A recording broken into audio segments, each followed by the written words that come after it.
The sound of raised voices hits me before I even reach my front door. I pause, key hovering near the lock, and recognize my mother's controlled tone, the one she used to deploy when dealing with unruly students. But it's Mark's voice that makes my stomach clench, that harsh edge I've been hearing more frequently lately. I'm Vera, and this wasn't exactly the homecoming I'd pictured after closing our company's biggest deal to date. You need to back off, Mark says, each word sharp as broken glass. This is between me and my wife. When you start spreading lies about my daughter, it becomes my business. The door creaks as I push it open. They both whirl toward me, Mark in his rumpled work shirt, Mother in her sensible cardigan. The living room feels smaller somehow, compressed by the tension. What's going on? I ask, though part of me doesn't want to know. Mark's face twists into something between a smile and a sneer. Your mother took it upon herself to come over and lecture me about our marriage. Apparently, I'm not being supportive enough of your precious career. That's not what Mother starts, but Mark cuts her off. Tell me, Grace, how many marriages have you had? One? And how did that work out? Mark. The word escapes me before I can stop it. My mother's face has gone pale, her hands clasped tightly in front of her. It's fine, Vera, she says quietly. I should go. She moves past me, pausing only to squeeze my arm. Call me later? I nod, watching her retrieve her purse and leave. The click of the door feels like a gunshot in the silence. Was that necessary? I turn to Mark, who's now loosening his tie with jerky movements. You know how sensitive she is about Dad. Oh, I'm sorry. Should I have just sat here while she accused me of being jealous of my successful wife? His laugh is bitter. Though maybe she has a point. How was San Francisco? Did you wow them all with your brilliant presentation? The deal went through, if that's what you're asking. I set down my laptop bag, noting the empty whiskey glass on the coffee table. We're launching in 3 months. Fantastic. Another few months of late nights and business trips. Living the dream, aren't you? Something in his tone makes me look closer. His eyes are slightly unfocused, his movements too precise, like someone trying very hard to appear sober. How many of those have you had? Don't start. He drops onto the couch. Your mother already gave me the alcoholic lecture. Apparently, I'm destroying myself because I can't handle my wife's success. That's the story she's telling everyone, isn't it? Nobody's telling stories, Mark. But Mom's worried. I'm worried. Right. Saint Vera, always so concerned. He stands abruptly. You know what? I don't need this. I'm going out. It's almost 9. Tommy's expecting me. At least he understands what it's like, living in someone's shadow.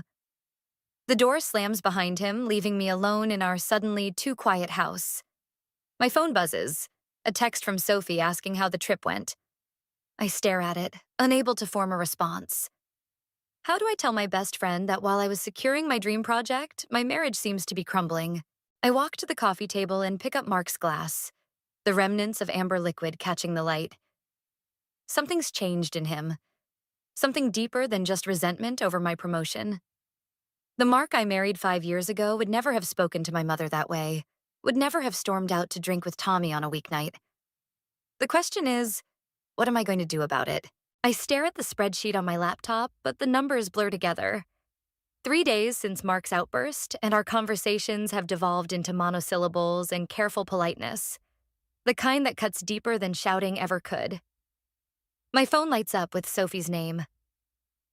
Please tell me you're free for lunch, she says when I answer.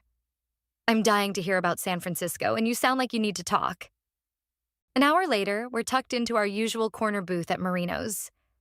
Sophie takes one look at my face and pushes her wine glass toward me. Drink, then talk. It's nothing, I say, but take a sip anyway. Just marriage stuff. Bullshit. You've got that same look you had when Jenkins tried to take credit for your marketing strategy last year. What did Mark do? Before I can answer, my phone buzzes. A text from my mother. Tommy's wife just called. Says Mark's been telling people at work that you're neglecting your marriage for your career. Should we talk? My hands shake as I show Sophie the message. She reads it twice, her expression darkening. That manipulative bastard. No wonder he's been hanging around Tommy so much. What do you mean? Tommy's on the promotion committee at Mark's firm, isn't he? The one Mark's been gunning for? The realization hits like a punch to the gut. All those late-night drinks with Tommy, the sudden interest in golf. Mark's been playing a longer game than I realized. He's using our marriage to gain sympathy, I say slowly, making himself look like the supportive husband dealing with an ambitious wife who's lost her way. Sophie's about to respond when I spot a familiar face entering the restaurant. Rachel Monroe, our new intern, walking in with Mark. They take a table across the room, neither noticing us in our corner. His hand brushes her arm as they sit, and something in my chest turns to ice. Don't, Sophie warns, but I'm already standing. I approach their table, keeping my voice steady. Funny running into you here, Mark. I thought you had that big presentation today. Rachel jumps slightly, her cheeks flushing. Mark's smile doesn't reach his eyes. Vera, Rachel here had some questions about potentially moving into finance. I thought I'd offer some mentoring over lunch. How generous of you. I turn to Rachel. Though I'm surprised, considering how enthusiastic you've been about the marketing program. Oh, I am, Rachel says quickly. It's good to explore options, right? Absolutely. I maintain my professional smile. In fact, why don't you join me and Sophie? We were just discussing the San Francisco launch. Could be valuable insight for your final project. Mark's jaw tightens. Actually, we were... Perfect. Rachel stands, gathering her things. I'd love to hear about San Francisco. Thanks for lunch, Mark. I watch him leave, his shoulders rigid with anger.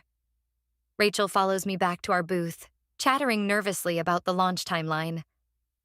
But my mind is racing ahead, connecting dots I should have seen weeks ago.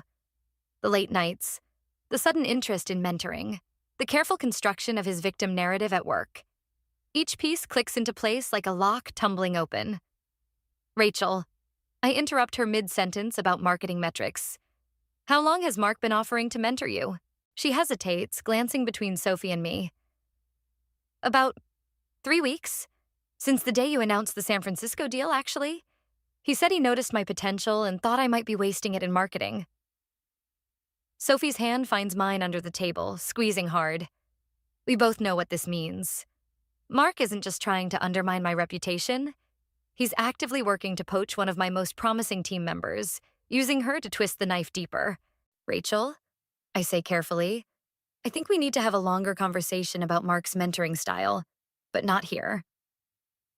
As Rachel excuses herself to use the restroom, Sophie leans in. What are you going to do? I watch Mark's empty chair across the restaurant, something cold and determined settling in my chest. First, I'm going to protect Rachel.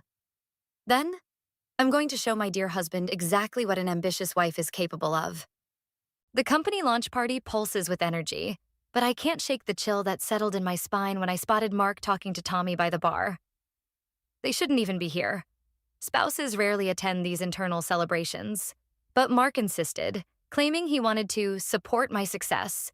I watch him work the room, all charm and easy smiles. He's good.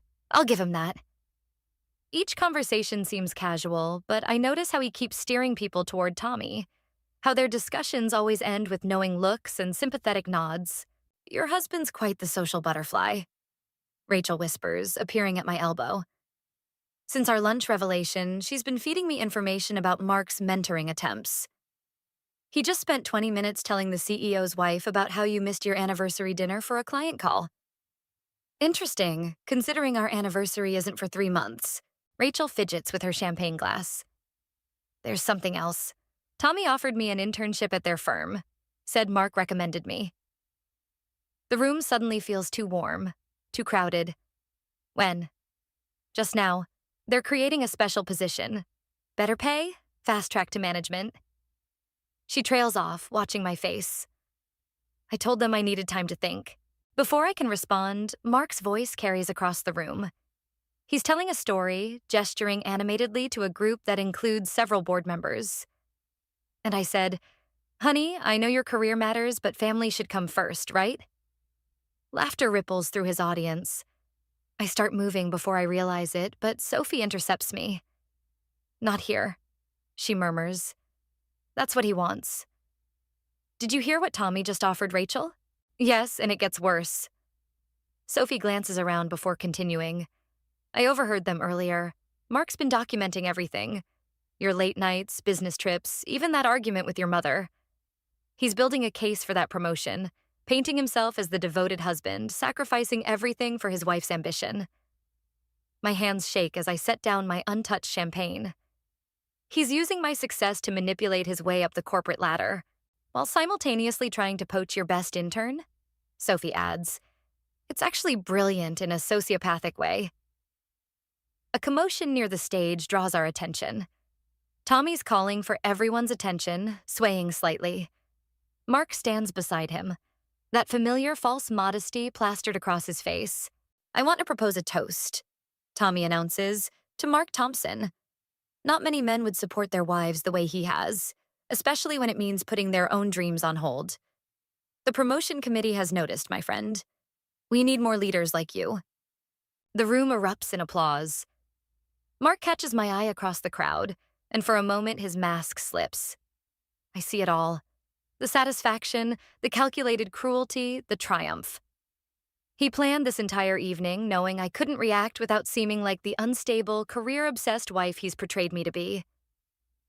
I need air, I mutter to Sophie, pushing through the crowd toward the balcony. But as I reach the doors, I hear Rachel's voice from around the corner. I can't keep doing this, Mark. She trusts me. And you're honoring that trust by helping her see what really matters. The internship is yours if you want it, Rachel. Just stick to the plan. My world tilts sideways. Rachel's been playing both sides, feeding information to Mark while pretending to help me. Every piece of evidence I thought I had is compromised. I back away silently, my mind racing. Mark hasn't just been undermining me. He's orchestrated an entire campaign to dismantle everything I've built. My marriage, my career, my relationships. All while positioning himself as the sympathetic victim.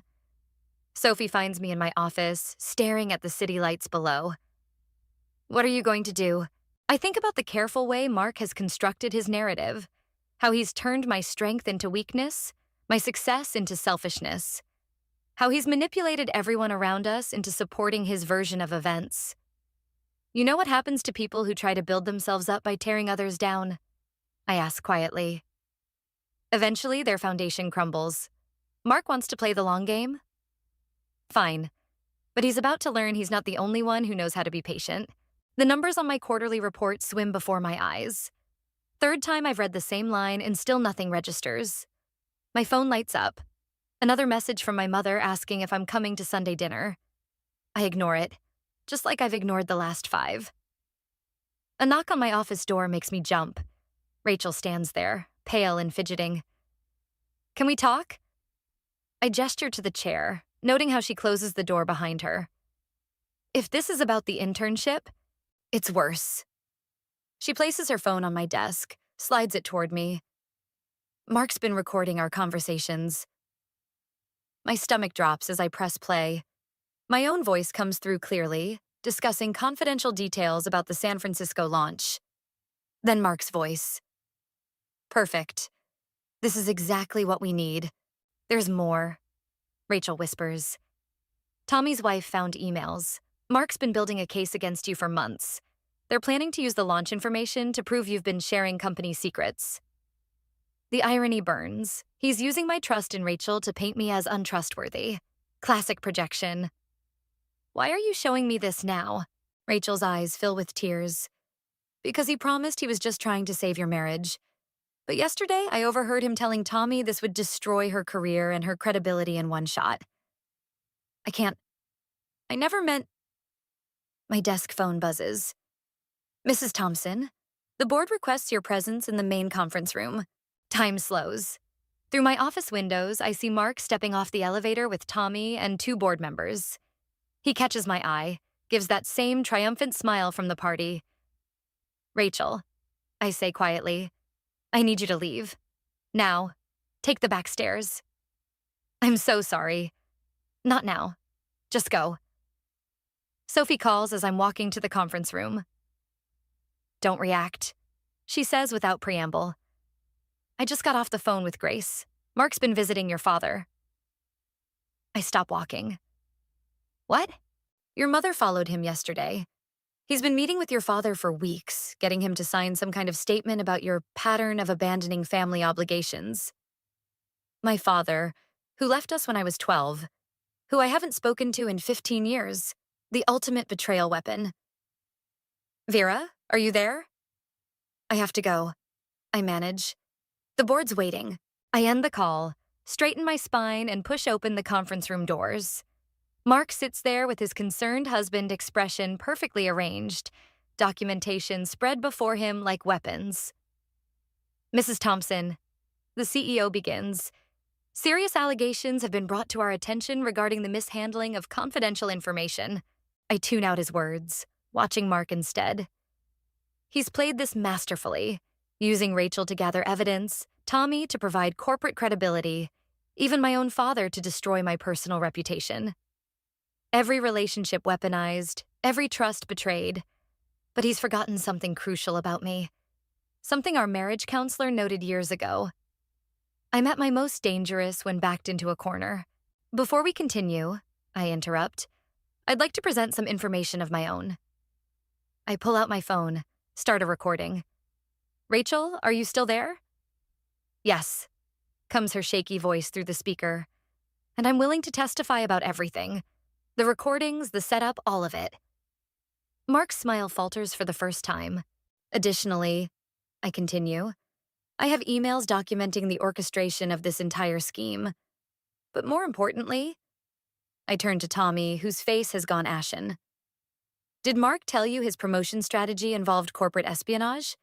Because that's what recording confidential conversations amounts to. The room erupts in chaos. As security escorts Mark out, he hisses, "This isn't over." No, I agree quietly, watching him go. But it's about to be. Later, alone in my office, I stare at my father's number on my phone. Mark thought he was destroying me by dredging up my past. Instead, he's given me something invaluable, the final push I needed to face it. I press dial, ready to confront the first man who taught me about betrayal. It's time to end this, all of it on my terms. The house feels like a tomb when I return from work. Mark's car is in the driveway, but the silence stretches thick and dangerous between us. I find him in his home office, methodically shredding documents. Destroying evidence? I lean against the door frame, watching paper disappear into strips. He doesn't look up. Just cleaning house, like you did at the board meeting. You tried to destroy my career, and you destroyed mine. The shredder whirs to a stop. Funny how that worked out. Why my father? The question burns in my throat. Of all the lines you could cross. Because he understands what it's like to live with someone who puts ambition above everything else. Mark finally meets my eyes. Did you know he remarried? Has 2 kids. Built the family he always wanted, once he got away from the Thompson women's crushing expectations. My fingers dig into the door frame. You don't get to use my father's abandonment to justify your betrayal. Don't I? You abandoned our marriage the moment that promotion came through. The late nights, the trips, the missed dinners, it's all documented. Rachel was very thorough. Rachel came clean. Because you manipulated her, like you manipulate everyone. He stands, and something in his expression makes me take a step back. You think you've won? That little display in the boardroom was just the beginning. I've got copies of everything. Every conversation, every confidential detail you ever shared. One anonymous email to your competitors. That would be corporate espionage. You'd go to jail. Maybe, but you'd lose everything you sacrificed our marriage for. He moves closer, his voice dropping. Unless what? Unless you agree to a settlement, my terms, starting with your resignation. The laugh escapes before I can stop it. You really think you can blackmail me? After everything? I think you care more about your precious career than anything else. So yes, I think you'll play ball. He pulls out his phone, presses play. My voice fills the room, discussing proprietary information about the San Francisco launch. One click, Vera. That's all it takes. I stare at him. This stranger wearing my husband's face. You know what the difference is between you and my father? He at least had the decency to leave cleanly. You're just a parasite, feeding off other people's success because you can't create your own. His hand shoots out, grabs my arm. Careful. Or what? You'll add physical intimidation to your list of crimes? I wrench away. Go ahead, Mark. Send the emails. Because while you've been plotting your little revenge scheme, I've been building a case of my own. You're bluffing. I pull out my own phone, dial Sophie's number. Send it. Send what? His confidence wavers. Everything. The recordings Rachel made of your planning sessions with Tommy. The emails where you detailed your scheme to sabotage me. Your meetings with my father. Oh yes, Mother followed you. She may be retired, but she's still excellent at documentation. The color drains from his face. By now, every board member at your firm has received a very interesting package. So has the SEC, since you were kind enough to record yourself planning to share insider information. You wouldn't dare. I already have. I move to leave, then pause. You know what your mistake was? Thinking this was about ambition. It was never about the career, Mark. It was about trust. And you destroyed that long before you tried to destroy me. This isn't over, he calls after me, desperation creeping into his voice. I turn back one last time. Actually, it is. I've already called a divorce attorney. And Mark? He specializes in cases involving corporate espionage and blackmail. As I walk away, my phone buzzes with messages. Probably the fallout beginning. But for the first time in months, my steps feel lighter. Mark thought he could use my past wounds against me, but he forgot something crucial. Sometimes old scars make you stronger. I get in my car, catch a glimpse of my reflection. The woman staring back isn't just surviving anymore. She's ready for war. My office door swings open without warning. Tommy stands there, face flushed with barely contained rage. You had no right. I don't look up from my laptop. The SEC disagreed. The board suspended Mark pending investigation. His career is over. Tommy slams a folder on my desk. But that wasn't enough for you, was it? Now I look up. What are you talking about? Check your email. Everyone at the firm got copies of Mark's personal correspondence. Every manipulative conversation, every scheme, even his messages with your father. It's all out there. My stomach drops. I hadn't authorized that release. When? An hour ago. Anonymous sender. Tommy leans forward. Mark's in the hospital. Suicide attempt. The world tilts sideways. I grab my phone. Dozens of missed calls from Sophie, my mother, numbers I don't recognize. He left this for you. Tommy tosses an envelope onto my desk. Hope your revenge was worth it. I wait until he's gone before opening it. Mark's handwriting, usually so precise, sprawls across the page. You won. Happy now? My phone rings. Sophie. Tell me you didn't do this, she says when I answer. I didn't. The SEC documents? Yes. But this... I stare at my computer screen, scanning the leaked emails. They're authentic, but the timing, the way they're organized... Someone else sent these. Check the metadata on the files, Sophie says. The timestamps. I'm already clicking through. They're from last week, when Rachel still had access to... Vera? My assistant appears in the doorway. Rachel Monroe is here, says it's urgent. She walks in before I can respond, looking nothing like the nervous intern from before. Surprised? She perches on the edge of my desk. You should have checked those recordings more carefully. The ones where Mark was supposedly planning everything? Edited. He wasn't orchestrating anything. I was. The phone slips from my hand. Why? Because you both deserved it. Mark for using me in his pathetic power play, and you for treating me like some pawn to be protected. Her smile turns cruel. I learned from the best, though. You taught me everything about strategic timing, about using people's weaknesses against them. Mark's jealousy, your righteousness. You made it so easy. Mark is in the hospital because of you. No, he's in the hospital because of us. Your evidence, my timing. Perfect collaboration, really. She stands. Oh, and I wouldn't bother trying to prove any of this. The original recordings are gone, and everyone already believes you're capable of this level of revenge. After all, you did send those SEC documents. She's right. Every move I made against Mark makes this seem like a natural escalation. I've created the perfect cover for Rachel's revenge. The board meets in an hour, Rachel continues, to discuss the company's reputation in light of recent events. Funny how having a vindictive executive reflects poorly on everyone. After she leaves, I sit in the growing darkness of my office. My phone keeps buzzing. Probably reporters, board members, maybe even my father. The carefully constructed walls of my life are crumbling, and I can't tell anyone the truth without sounding like I'm desperately deflecting blame. Sophie finds me there hours later. The board suspended you pending investigation. It's all over social media. The scorned wife who took revenge too far.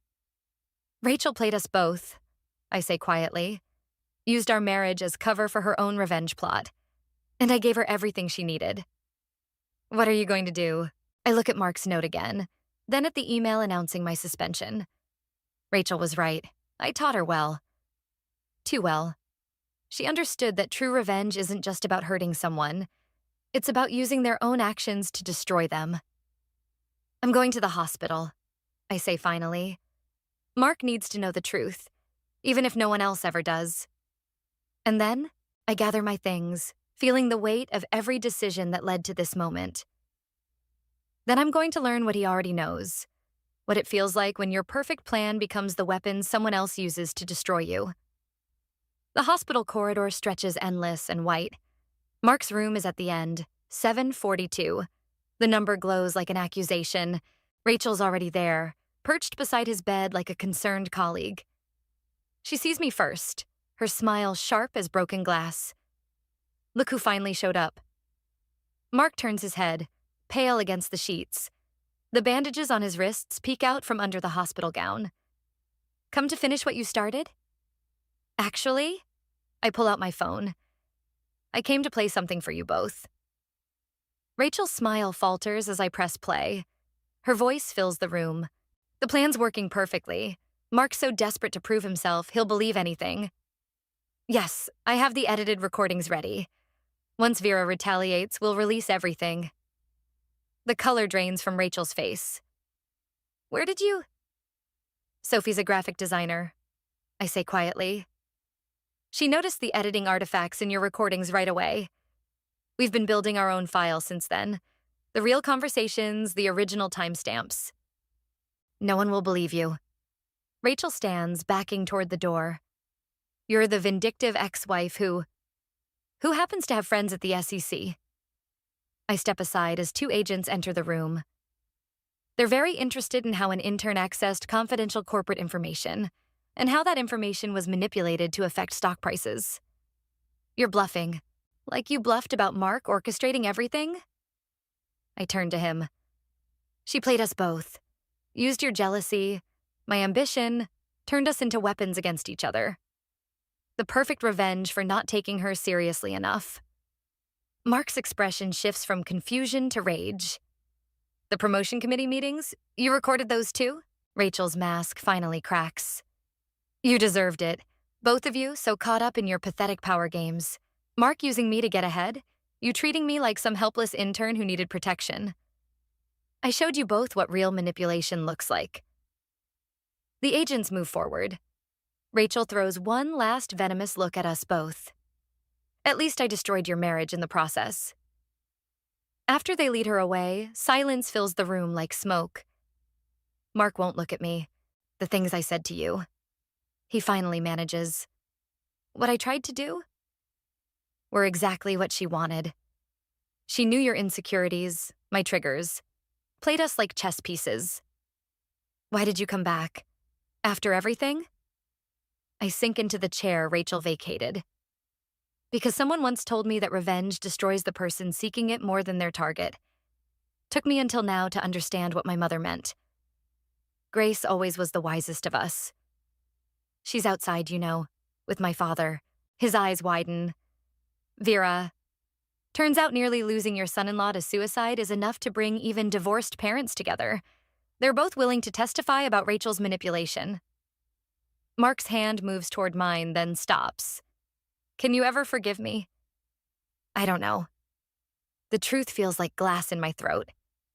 But I couldn't let you die thinking you deserved this. That either of us did.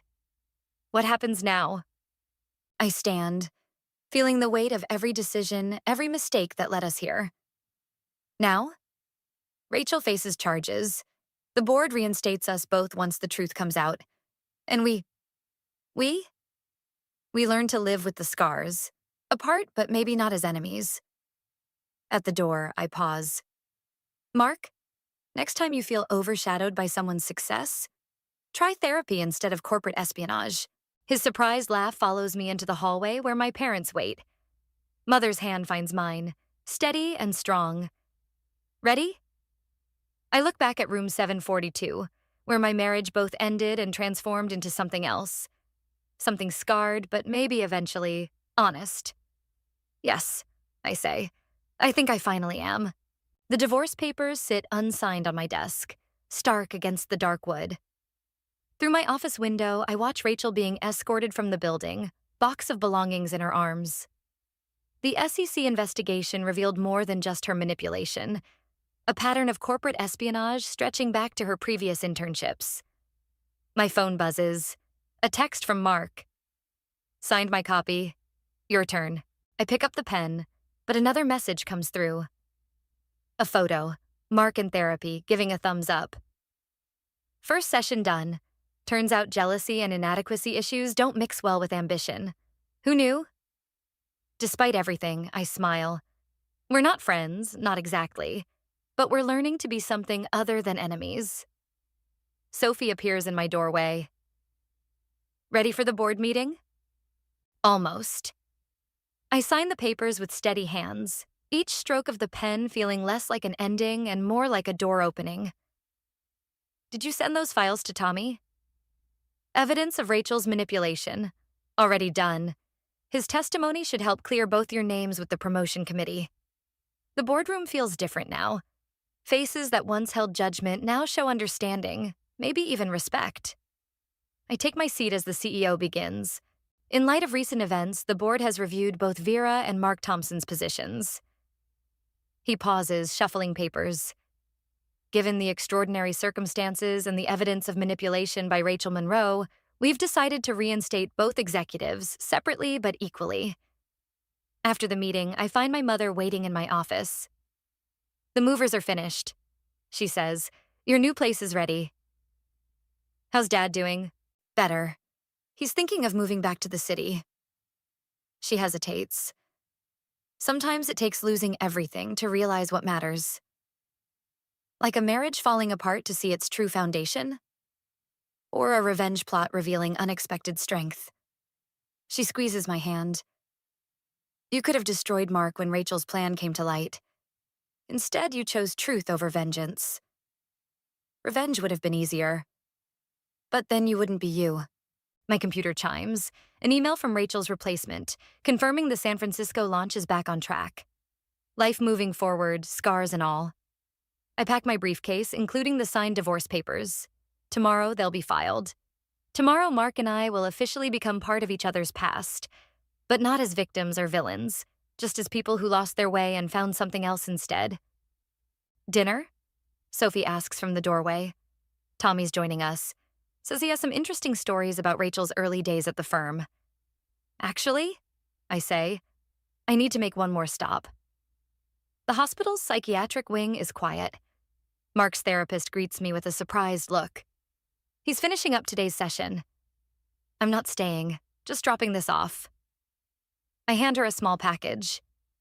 His grandfather's cufflinks, he left them at the house. Thought he might want them back.